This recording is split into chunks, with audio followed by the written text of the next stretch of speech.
അമേരിക്കയിലുള്ള ഒരു Argentinian ക്ലബ്ബാണ് Inter Miami. ഞാൻ എന്തുകൊണ്ടാണ് ഇങ്ങനെ പറയുന്നതെന്ന് വെച്ച് കഴിഞ്ഞാൽ, ഇപ്പൊ പുതിയതായിട്ട് വീണ്ടും ഒരു അർജന്റീനിയൻ താരത്തെ ഇന്റർ മയാമി സൈൻ ചെയ്തിരിക്കുകയാണ്. ഇതോടുകൂടി അവരുടെ സ്ക്വാഡിൽ 12 അർജന്റീനിയൻ താരങ്ങളായി കഴിഞ്ഞു. കഴിഞ്ഞ സീസണിൽ 5-6 താരങ്ങൾ, 5-6 അർജന്റീനൻ താരങ്ങൾ ഒരേ സമയം ഇന്റർ മയാമിക്ക് വേണ്ടി കളിച്ചിരുന്നു. വരുന്ന സീസണിൽ ഒരു പക്ഷേ 7-8 താരങ്ങൾ വരെ ഒരേ സമയം കളിച്ചേക്കാം. ഈ ഒരു ട്രാൻസ്ഫർ വിൻഡോ തുടങ്ങിയിട്ട് ഇപ്പൊ പകുതി പോലും ആയിട്ടില്ല. അതിനു മുമ്പ് 5 സൈനിങ്ങുകൾ ഇന്റർ മയാമി കംപ്ലീറ്റ് ചെയ്ത് കഴിഞ്ഞു. എല്ലാത്തിനെയും കുറിച്ച് നമ്മൾ വീഡിയോ ചെയ്തിട്ടുണ്ട്.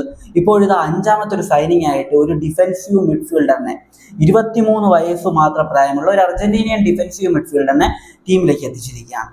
നിലവിൽ കഴിഞ്ഞ സീസണിൽ ഇന്റർ മയാമി കളിക്കുന്ന അതേ MLS ലീഗിൽ 17ാം സ്ഥാനത്ത് ഫിനിഷ് ചെയ്തിട്ടുള്ള ഒരു ടീമുണ്ട്. ആ ടീമിൻ്റെ ഡിഫെൻസീവ് മിഡ് പൊസിഷനിൽ വളരെ മികച്ച പെർഫോമൻസ് നടത്തിയിട്ടുള്ള ഡേവിഡ് അയല എന്നതാണ് താരത്തിൻ്റെ പേര്. ഞാൻ ട്രാൻസ്ലേറ്റ് എല്ലാം ചെയ്ത് നോക്കി, അയല എന്ന് തന്നെയാണ് വരുന്നത്. ഇപ്പോൾ ഡേവിഡ് അയല എന്ന 23-കാരനായിട്ടുള്ള ഡിഫെൻസീവ് മിഡ്ഫീൽഡറിനെയാണ് ഇന്റർ മയാമി ടീമിലേക്ക് എത്തിച്ചിട്ടുള്ളത്. ഈ താരത്തെക്കുറിച്ച് നമുക്ക് നോക്കാം. താരത്തെക്കുറിച്ച് ആദ്യമേ പറയേണ്ട കാര്യം എന്ന് വെച്ച് കഴിഞ്ഞാൽ, കഴിഞ്ഞ സീസണിലെ ഹീറ്റ് മാപ്പ് ഞാൻ നിങ്ങളിലേക്ക് കാണിക്കുകയാണ്. മനസ്സിലായി കാണുമല്ലോ എത്രത്തോളം മികച്ച താരമാണ് ഈ താരമെന്ന്. മിഡ്ഫീൽഡിൽ അങ്ങ് നിറഞ്ഞു കളിക്കുകയാണ്. എല്ലാ പൊസിഷനിലും മിഡ്ഫീൽഡ് മൊത്തത്തിൽ അങ്ങ് കൈകാര്യം ചെയ്യുകയാണ് ഈ ഒരു പ്ലെയർ.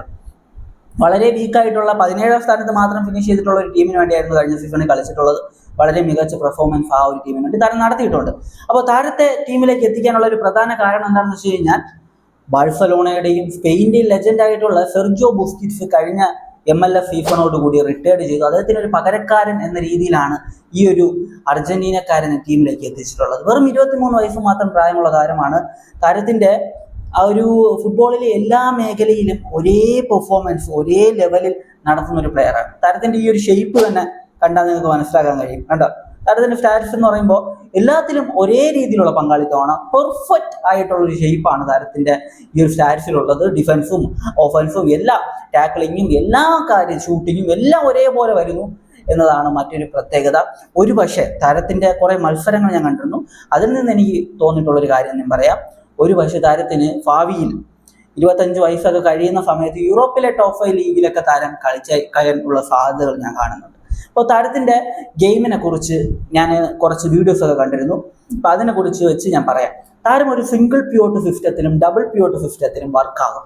അതായത് എന്താണ് single pivot system, double pivot system? Normally football കാണുന്നവർക്കറിയാം.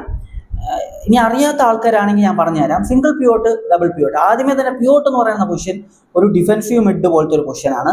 അതായത് ഡിഫെൻസിന് മുകളിൽ ഒരു കവർ പോലെ വർക്കാകുന്ന ഒരു പ്ലെയറാണ്. അപ്പോൾ അത് സിംഗിളായിട്ട് ഒരു പ്ലെയറിനെ വെച്ച് ഉപയോഗിക്കാം, 2 പ്ലെയറിനെ വെച്ച് ഉപയോഗിക്കാം. ഇപ്പോൾ 4-2-3-1 എന്ന ഫോർമേഷനിൽ ആ 2 ഉണ്ടല്ലോ, ആ രണ്ടും ഈ ഒരു രീതിയിൽ പറഞ്ഞതാണ്. അതുപോലെ തന്നെ 4-3-3 എന്ന ഫോർമേഷനിൽ ആ 3യിൽ സെൻറ്ററിൽ ഒരാളേ ഉള്ളൂ. അത് ഒരു ഡിഫെൻസീവ് മിഡായിട്ട് കളിക്കുന്ന പ്ലെയർ ആയിരിക്കും. അപ്പോൾ അങ്ങനെ രീതിയിൽ കളിക്കാനും താരത്തിന് കഴിയും. അതായത് സിംഗിൾ പ്യൂട്ടായിട്ടും ഡബിൾ പ്യൂട്ടായിട്ടും താരത്തിന് കളിക്കാൻ കഴിയും. ഡിഫെൻസീവ് ആയിട്ട് നല്ല രീതിയിൽ താരത്തിന് തിളങ്ങാൻ കഴിയും. ബോക്സ് ടു ബോക്സ് ആയിട്ട് താരത്തിന് കളിക്കാൻ കഴിയും. വളരെ മികച്ച പൊട്ടൻഷ്യൽ ഉള്ള ഒരു യുവതാരം തന്നെയാണ്. അതായത് ഇന്റർ മയാമിയെ സംബന്ധിച്ച് അവരുടെ കോച്ചും അർജന്റീനക്കാരനാണ്, ലയണൽ മെസ്സി ഉണ്ട്. അതുകൊണ്ട് തന്നെ അർജന്റീനിയൻ താരങ്ങൾക്ക് ആ ടീം ഒരു ആകർഷണം പോലെയാണ്. ആ ടീമിലോട്ട് ഒരു ഓഫർ വന്നു കഴിഞ്ഞാൽ ടക്കേന്ന് പോവുകയാണ്. അതിപ്പോൾ ഏത് ലീഗിൽ കളിച്ചാലും ശരി, പടപടേന്ന് ആ ടീമിലോട്ട് പോവുകയാണ്. അപ്പോൾ ആ ഒരു രീതിയാണ് ഇപ്പോൾ കണ്ടുകൊണ്ടിരുന്നത്. 12 താരങ്ങൾ ഒരു ടീമിൽ, അർജന്റീനയിൽ നിന്ന് 12 താരങ്ങൾ. ഒരു പക്ഷേ ഞാൻ വിചാരിക്കുന്ന അടുത്ത സീസണിൽ ഒരു 7-8 താരങ്ങളൊക്കെ ഒരേ സമയം അർജന്റീനൻ താരങ്ങൾ ഇന്റർ മയാമിക്ക് വേണ്ടി കളിക്കാനുള്ള സാധ്യതകളുണ്ട്. കാരണം അതിനുള്ള പൊസിഷനുകളിലൊക്കെയാണ് അവരെടുത്തിട്ടുള്ളത്. പല പൊസിഷനുകളിലും ഒരു താരമൊക്കെ ഉള്ളൂ. അതുകൊണ്ട് തന്നെ മിക്കവാറും അങ്ങനെയൊക്കെ കളിപ്പിക്കാനുള്ള സാധ്യതകളുണ്ട്. അപ്പോൾ ഈ ഒരു പ്ലെയർ വളരെ മികച്ച പൊട്ടൻഷ്യലുള്ള ഒരു ടാലൻ്റാണ്. ഒരു പക്ഷേ യൂറോപ്പിലെ ടോപ്പ് 5 ലീഗുകളിൽ ഫ്യൂച്ചറിൽ നമുക്ക് കാണാൻ കഴിഞ്ഞു. വലിയ ടീമിൽ കളിക്കുന്നൊന്നല്ല ഞാൻ പറയുന്നത്, എന്നാലും യൂറോപ്പിലെ ടോപ്പ് 5 ലീഗിൽ ഏതെങ്കിലും ഒരു ചെറിയ ടീമുകളുണ്ട്, മിഡ് ടേബിൾ, ബോട്ടം ടേബിൾ ടീമുകൾ. അപ്പോൾ അവർക്ക് വേണ്ടിയൊക്കെ കളിക്കാനുള്ള സാധ്യതയുണ്ട്. കാരണം അതിനുള്ള ക്വാളിറ്റി താരത്തിനുണ്ട്.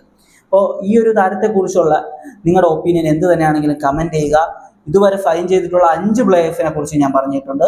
അതായത് ഇന്റർ മയാമി അവരുടെ ആ ഒരു ഡിഫെൻസീവ് യൂണിറ്റിലേക്കാണ് ഈ 5 സൈനിങ് നടത്തിയിട്ടുള്ളത്.